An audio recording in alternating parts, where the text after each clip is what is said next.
Happy Monday, Shayna. How are you doing? Oh, happy Monday. I'm good. We're just coming off a big house move of a weekend. So I'm survived is how I am. Yeah, you showed me the boxes before we hit record, but they look quite organized as far as unpacking boxes go. So you're doing well.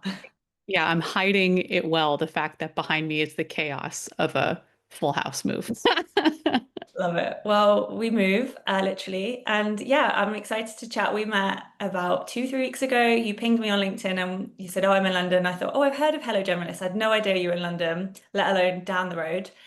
So we had a coffee in person and felt like we could have chatted all day. So we said, why don't we actually record part two of our chat as part of the kind of the interview series and Q&A series I'm up to at the moment. So thanks for being here. Oh, it's so my pleasure. And you said it so well. It's like two gals in Hackney, both working online and with people trying to work for themselves. So I'm just very selfishly glad to continue the chat with you and I'm glad to share it out. Me too. So tell everyone who's watching, listening, what is it that Hello Generous do and a bit about your backstory. Yeah, you bet. So I'm the founder CEO of Hello Generalist and newly also the founder of Manual Override. The businesses that I'm building are all geared to help tech professionals make the leap from full-time to self-employment and to help startups and tech companies on the other side hire them and bring them into their businesses. So Hello Generalist is a platform for a marketplace and a platform for bringing together really high quality startup operations talent and connecting them for fractional jobs to startups. So we're part marketplace, part community, and part platform that handles all the logistics behind the scenes. And then we're gearing up to launch Manual Override, which is our accelerator for independent businesses. Same profile of person, bringing together um, people that have spent most of their careers building tech companies and tech startups and are now trying to work for themselves. So yeah, that's what I do. And prior to this, I've spent most of my career building B2B marketplaces. So an echo of what I do now. Um, I was chief of staff at Yelp restaurants for a few years, which was a wonderful experience. And before that, I've built and sold several technology companies. Um, Moved to London about a year ago from San Francisco, and here we are now, newly nestled in Hackney.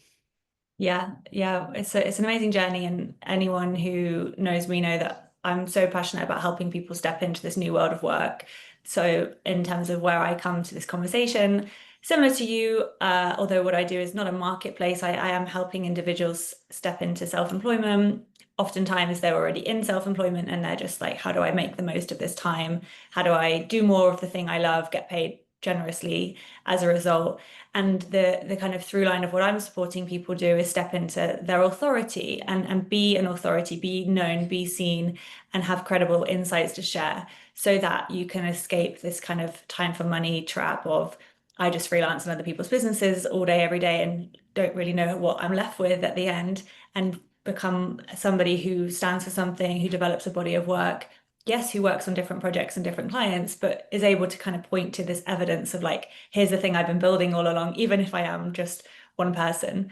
And so we both have a lot of shared kind of agendas and interests and knowledge about the way that independent professionals are kind of making a living and standing out, I suppose, in the sea of other people who are making a living doing this kind of work these days.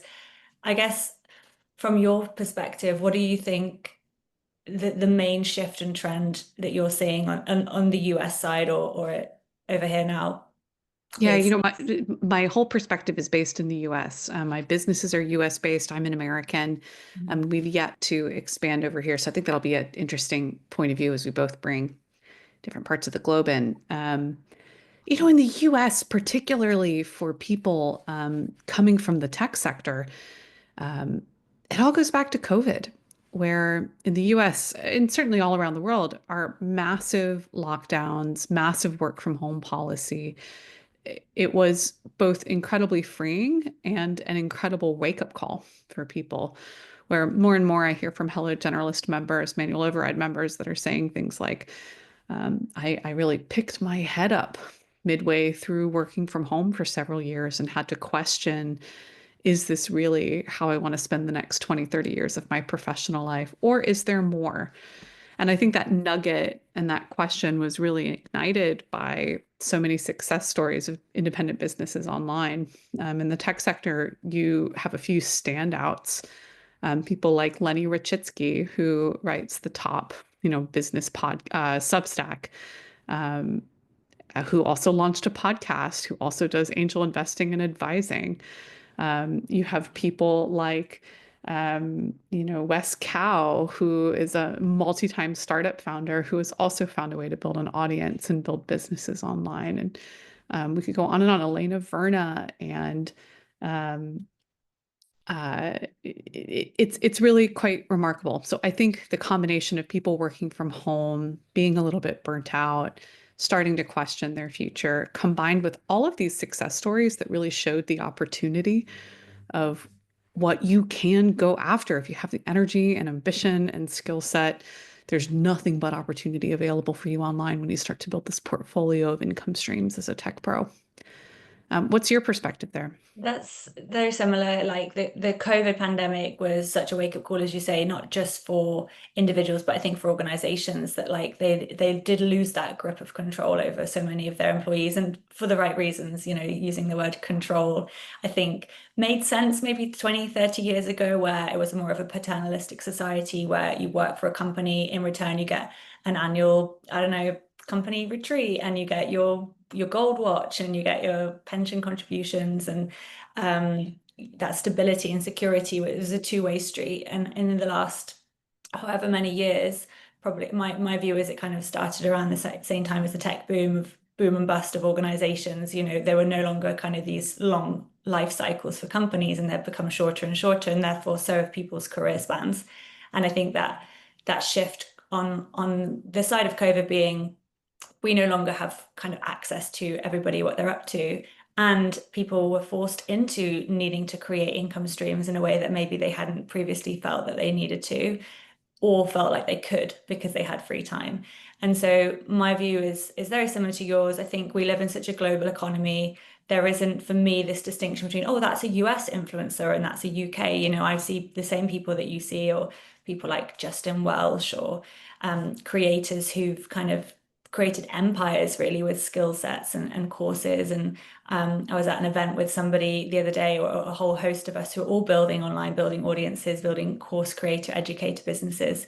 And that, I think that is becoming like the new norm.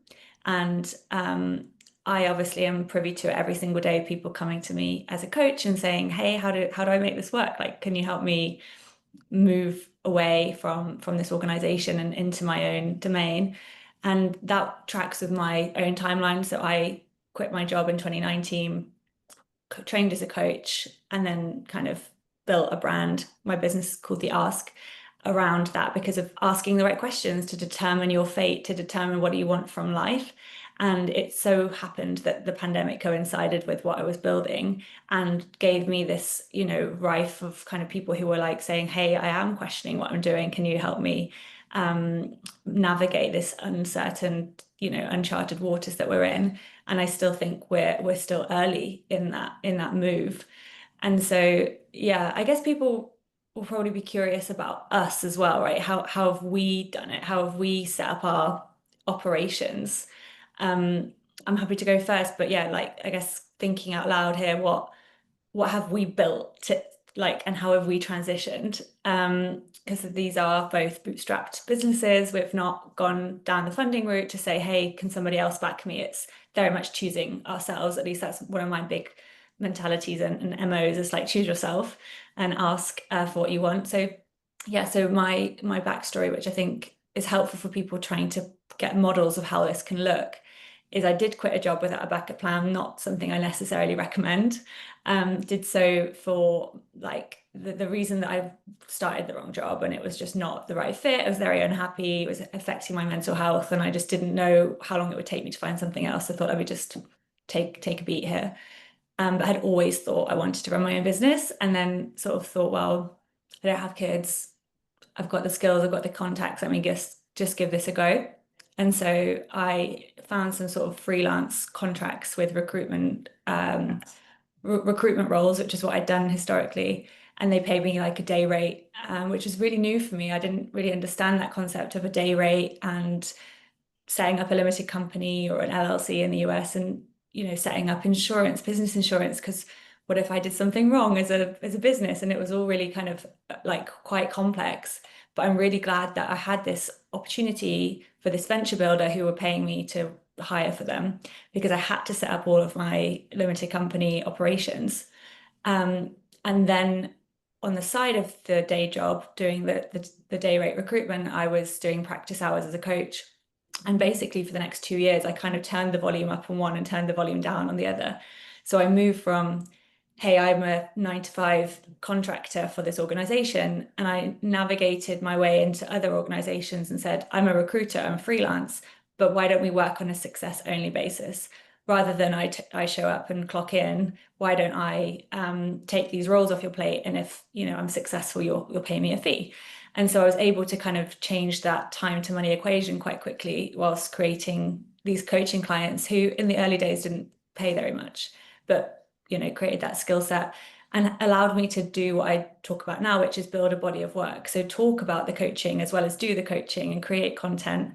And yeah, I won't go into the beats of every single thing that's happened for the last 5 years, but that was the start. And today I have one-to-one coaching, I have some consulting, and I have a group membership as well for individuals inside Authority Club, which is the first taste I've had of this kind of recurring revenue, predictability, although relatively early days of the membership, but it's been built off the back of iterations of cohort-based programs. So yeah, I would love to know how you've set yourself up as well. I'm sure other people will be curious. Oh, there's so many similarities to our stories. Mine starts a few years later than yours, where this was summer 2021, where I had my aha moment of I still had my full-time job, great team, great company, but looking around, I was starting to get convinced more and more that the opportunity of self-employment was much larger and far outweighed the risks of going solo than it would have staying in my full-time job. Um, and for me, like you, I started out just selling my skill set. So my first wave of self-employment was fractional work. I didn't realize it was called fractional at the time. This was back in 2021 before the name grew in popularity. But I just started doing contract work with my founder friends in San Francisco, helping their business from like an executive operations point of view, helping them set things up from scratch, helping them get the right people in the seats, set up all the non-technical work and process. And a big question mark that I had at the time was like, the contractors I saw around me, my smart friends who were making this type of work for them, were very deep specialists. They had a particular type of marketing skill set that they were selling, or an engineering skill set that they were selling.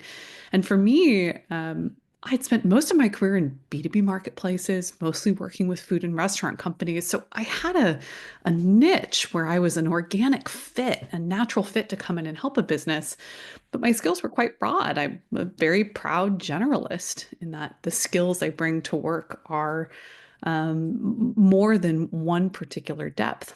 So I didn't quite know if someone like me could find contract work. But it turned out that I did great work for those companies. They did well as a result. And as I talked more and more to friends like me from operations leadership or non-technical leadership backgrounds, the more I realized that they also wanted to do this type of fractional work. So in January 2022, I launched Hello Generalist as a marketplace to bring these people together and to attempt to see if this would work at a bigger scale. And raised no money. Hello Generalist, even still today, is built off of an assemblage of low code, no code tools. I think today, 3, 4 years later, it's even easier to stand up things like that with all of the AI tools that are out there. Um, so, we didn't need money to get this started. And my own contract sustained my personal income. And then very quickly, as the platform started to support contracts, that's recurring revenue for us that, quickly became my main employment. Um, And then, for me, I think I also follow quite a pattern of building a portfolio of income streams where, like a lot of the creators you mentioned, I'm trying to do, and what I try to encourage others to do is this model of taking your core skill set or your core expertise, which is, one or two strong messages or strong skill sets, and applying that across a bunch of different channels. In my case, that's operations expertise through Hello Generalist. That's coaching work one-on-one for operations execs. And that's now manual override, helping people make the jump into their own employment. So there's these like self-enforcing, self-reinforcing businesses that are all based on one skill set for me. Um, all have very similar founding stories of just jumping in, starting to do the work. Um, and yeah, so I relate to you quite a bit there in that way. I think this is something people get really hung up on. It's like, I don't want a niche. I don't want to be hemmed in and have to just do, one thing over and over again. I quit corporate so that I could have more freedom, flexibility. And what you're saying and what I've seen too is this idea of a through line of all the pieces of the puzzle that you're building can have some coherent mission, message, foundational skill set or skill sets. I don't mean every skill set under the sun, but maybe two. That together build a really nice portfolio of streams that reinforce one another and create, whether it's a flywheel or whether it's a flywheel adjacent, it's at least the ability to be able to tell a story around all the things that you do and have people move between them or have people be in one thing and refer you to the other thing. And so this is my way of sort of speaking out loud that you get to choose when you work for yourself how it looks and you get to build these different things. But I think two pitfalls maybe that people can get wrong is trying to start with everything at once, as opposed to really developing domain knowledge and depth of craft in one and then building the next, or trying to quote unquote have their cake and eat it by just doing all the things for all the different people and then there being no through line or no connection. I'm personally trying to weave a closer kind of through line between my different things right now because I did only one-on-one coaching for so long that at the start of 2024, I was like, I love this. I've met the best people. I've helped create so many transformations. I'm really good at this. I've got my processes nailed, but I am like ready for a new challenge. And so I built cohort-based programs, and then I also explored consulting, and then I set up a third, or it's a second brand, but technically it's my third newsletter channel, called Monday Mornings, which is about the future of work and how it's becoming more entrepreneurial. And then I looked back at the end of last year and was like, wow, this is really cool that I've been able to like slow pivot, not away from one-on-one coaching, but develop additional um, streams, I suppose. But then the question becomes, how do I make sure that these things do really feed one another? So I knew myself what I was doing, right? So I was able to tell the story and bring people on the journey with these different things and not share absolutely everything that's going on behind the scenes because you stand the risk of confusing people and you want to take them on a journey through your products and services and this ecosystem that you've built. But I have had a lot of people say, oh, how does this Monday mornings thing fit into this thing? And at first I was like, well, don't worry about it. They're not supposed to fit together. They're two different things. But then more and more people would be like, yeah, but they do fit together. And how are they serving you? And I'm like, oh yeah, I had this kind of different view as to what I was doing over with my journalism hat on and talking about the future of work from like a data and a research perspective. But these days I'm like, it's so much feeds what I'm doing with my one-to-one and my group stuff. It's obvious now. But sometimes it takes a roundabout turn to get to this point of having these different things running, quote unquote, successfully. Totally. Like the beauty is that you can just do stuff. You can Yeah. just follow your interest and try something out. And um, my encouragement to people is typically to err on the side of experimentation and finding things out without the worry of trying to tell a perfect story. Early on, especially like we suffer all so deeply from the spotlight effect, where we feel like everybody is watching us so much more closely than they actually are, thinking about us so much more deeply than they actually are. And the wonderful truth is that they're not, and you can just try and see if you are particularly attuned to run that business, and that if people want what you're bringing to that business. And then over time, just as you've done, be able to realize the overlaps and craft that story together. So I think I hear great permission in what you're talking about here, where you can just try stuff out. And if it works, that's awesome. You'll weave it together with a bunch of other things that you're doing. Exactly, yeah, that bias for action. And then you can look back and say, well, I liked the business model over here, or the skill set that I was using here, or I like the brand mission and message here, or I like the clients I was working with here, but I didn't like the way I was charging, or I didn't like the setup I had around, yeah, this income stream. And so you can kind of spot the trends and then weave together this new patchwork of things, which, as we know, and anyone who's been doing this a while knows, you get to this point of like quote unquote clarity of this is what I'm supposed to be doing, this is where I'm best served to play. And that feels really good. But then sooner or later, things evolve again. And so it's this constant evolution of like, okay, what's the next kind of project that I want to put my name to? Or what's the next market opportunity that I want to be a part of? Or the next community that I feel called to serve with?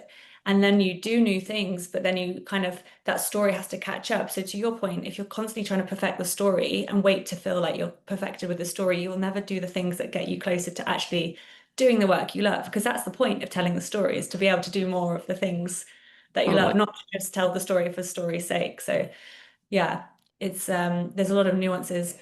What Totally. are your ideal kind of manual override customers, clients telling you when they're coming to you and saying, Shayna, help me, Hmm. XYZ? Like, what are you hearing a lot? We manual override really fits in this timeline of the last few years as fractional work has gained popularity. And two things have happened as a result. One, tens of thousands of people are newly trying out fractional. And just like you start any other business, unfortunately, the unfortunate reality is that most of those people starting independent businesses will decide for really great reasons that it's not for them. And I love that. They live in a world where they get to try something out, learn how it fits in their life, and then go do something else if they don't want to. But what we're getting now in this timeline of the past couple years is suddenly there are many thousands of people who did have great early success, typically booking fractional work through people they already knew in their network. Um, and yet they have those first couple customers, they serve them really well. And about a year later, they like arrive at a cliff, a bit of a juncture where they realize, oh my God, my first couple clients are, I'm about to wrap up with them.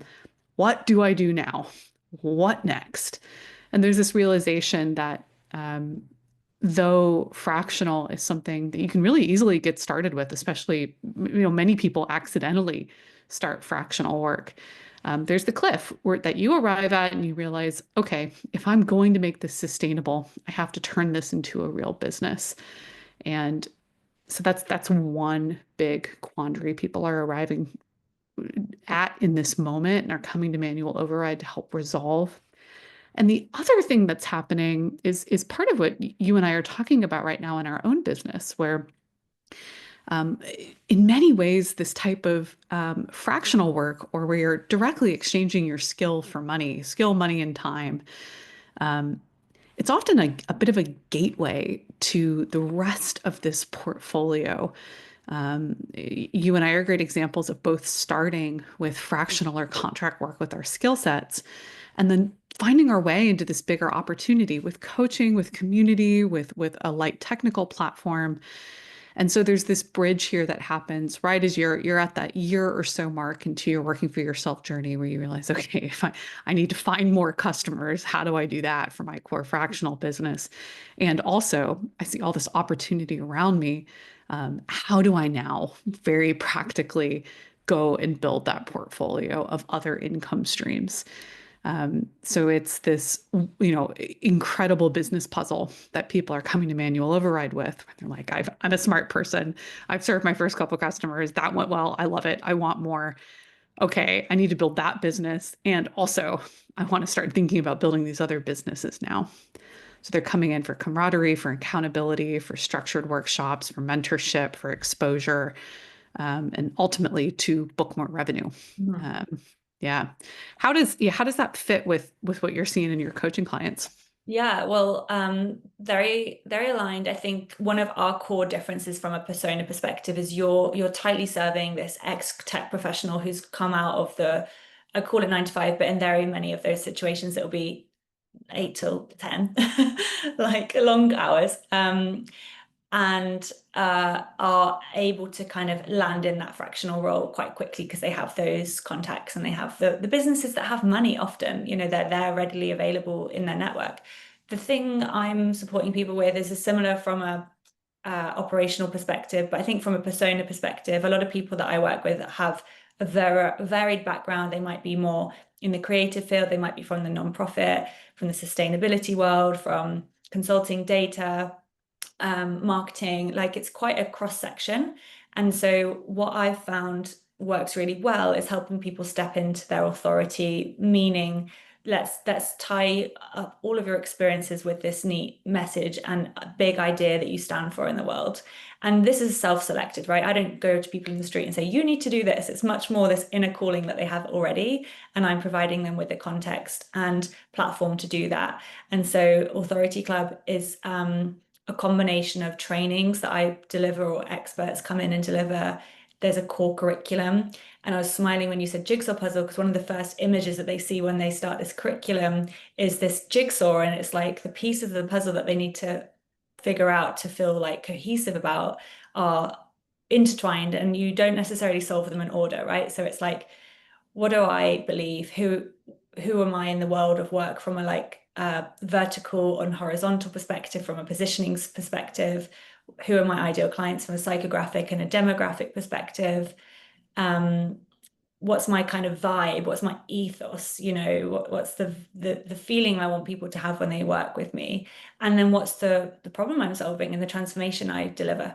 And so Authority Club helps people put these pieces of the puzzle together, not just because I'm there giving them instruction, although that is in there, but also because they have one another to bounce these ideas off and say, does this make sense? Like, here's this here's the type of work I'm trying to win. And a lot of that work is contract work, or is longer term retainer projects, or it might be speaking gigs, or it might be coaching clients. I have a healthy mix of B2B and B2C, and I'm seeing increasingly people want to navigate between both. They want to have some pockets of corporate work where they do, be it a workshop or be it a 1 day, 2 day a week fractional gig or consulting, and they want this kind of B2C operation where it might be more of that influencer model where they get paid to um, deliver courses or coaching or have a podcast that creates sponsorship revenue. But the reason they can do both is this through line of the message that they stand for in the world. And that message often has different customers who benefit from hearing it. So Authority Club has only come out of me doing this one-on-one for so many years and seeing so many patterns that people either juggled from a mindset perspective, or being confused about how things were put together. Like you say, these are smart people. They're not naive about what it takes, but we can get so quickly wrapped up in overwhelm of all the steps and all the shiny object syndrome, all the influences online. And I'm so much about personal alignment and saying, okay, yes, there are all these opportunities, there are all these business models, all these platforms, all these different ways of working and making money, so many. But tuning into who you are, what you really care about, where you're at your best, and how you want to live your life. I give an example for myself, which is I could probably do the speaking circuit thing. I could probably go, yeah, I'm going to be a speaker because, I like talking and I have things to say. But I don't love traveling. I don't love always packing a suitcase, being on the road. I like doing it for fun, but I don't want to have to do it to make money, right? So that's an example of something people don't always ask themselves before they pursue a certain type of revenue stream. Mm. Um, So yeah, I probably answered your question in there somewhere, but that's Oh, I think that the commonality that you're highlighting here is that no matter what background you come from, if you're trying to work for yourself, there's a deeply personal exercise to be had in how you position yourself for this work. And that positioning, you're naming some of the really common elements, which is what's the problem you're solving and who is that ideal customer you're doing it for. And I think the other more important, more uh, harder thing to do on your own that both of our businesses help people with is like that story that you are uniquely and obviously suited to go tell and pursue in the world, and that point of view, that perspective, that story that ties together. In my case, the portfolio of businesses these people are running, and same thing with your customers, the different channels that they're sharing their expertise in the world. It's another metaphor building on what you were saying is like in my world, there are 100 fractional CFOs, or I could open LinkedIn and see 30 fractional chiefs of staff that are posting about their services online. It's the difference between talking about yourself quite functionally, here's what I literally do in your business, versus describing your mission and your point of view and showing what you do, showing your story, showing your path, not just telling the functional services. Um, and I think, both of our businesses clearly exist because that's incredibly hard to do on your own. very hard, yeah. And hard to get out of your own way, out of your own head to be able to land on those stories. Yeah, and why that is, like, what's your sense? Because it's not a lack of information often or skill set. To me, it's this combination of I know who I am, but I don't always know exactly what my customers care about hearing, and I don't want to turn people off. That's a common one. It's, well, if I stand for this, what about the people who care about this? Or if I'm so specific, then I'm going to alienate XYZ. And often this exercise is harder for people that already have clients because they're like, oh, but this client doesn't feel that way or look this way. And I have to help them say, well, you're here because you're not full of ideal clients right now. We're building from almost a blank page, but it's so much richer if that blank page has experiences and examples to pull from to build it. Um, and then there's the actual skill set of storytelling and finding words and putting language to your ideas. And that's what I love. It's like the best writers have editors. I think of myself as an editor for my clients. Like they'll drop in and have a thing in Authority Club called Content Clinic. They'll drop in their sales page or their pitch or their about me page, and I'll edit, not line by line, but I'll be like, this bit's clear, this bit could be more compelling, blah, blah, blah, blah. And that's because I've seen so many, but also because we struggle to do that on our own, and that partnership is so important. So yeah, it's very interesting where we're at, I would say, as the world evolves, as the world of work evolves. How kind of do you see the next few years? I know that's a big question for us to end on, but like what predictions, if any, are coming from you today? Oh, well, my goodness. I think, look, as AI continues to rise, it's, obvious to say that full-time jobs and work as a whole will change quite drastically. Um, my particular bet on the market is that as there's more economic instability, particularly in the US, economic and political instability, smart, ambitious people will continue to look around them and say, wow, I'm willing and ready to make the trade-offs to come work for myself and to invest in myself, and give myself the time and space to explore this. And with AI, enable myself to move faster and more affordably than I would have been able to in the past. So I'm able to build this business that I've always thought of on my own without outside funding or with a very small team and a very small amount of funding to get myself started. And I love thinking about that future where amid a bunch of instability that can feel really scary, there's actually incredible opportunity to be had for people, and incredible freedom and choice making that people newly have. Um, So I'm thrilled with that. In my own life, I'll feel fortunate if I can continue to work on these businesses for the next 5 to 10 years and shape my life with, working with a small team or working solo on these projects. So that's how I see it, and I'm hopeful for the future. I like it's an optimistic point of view. What about Yeah. you? Yeah, it's interesting because I've always worked in the field of careers and people navigating careers and technology shifts. And in my early career days, my functional expertise was digital careers, which today is just all careers have a digital component. But then it was like the digital technology officer or the digital transformation officer. And now everything we touch is digital and online, and AI is only accelerating that. And so I'm going to just plus one everything you said and not repeat it back to you because I'm on board and believe that all to be true. And that's why I set up Monday Mornings, this publication dedicated to exploring the shift to mass entrepreneurialism, because I think it's an under discussed topic. We're mostly talking about AI, but we're not thinking about the deeper macro context by which work changes and evolves, and things like how we pay ourselves evolve and how we have benefits and state insurance and all these under like lying foundational components. Um, I feel very privileged to be where I am with the skill set I have today, ready. I would describe where I'm at as like ready to serve and ready to support people through this shift. And I'm, both optimistic and pessimistic. I would say I have some fear around what happens to the people who don't kind of know what they're doing and don't have the skills in the network. But I think overall, if there are good people serving, then we can get there together.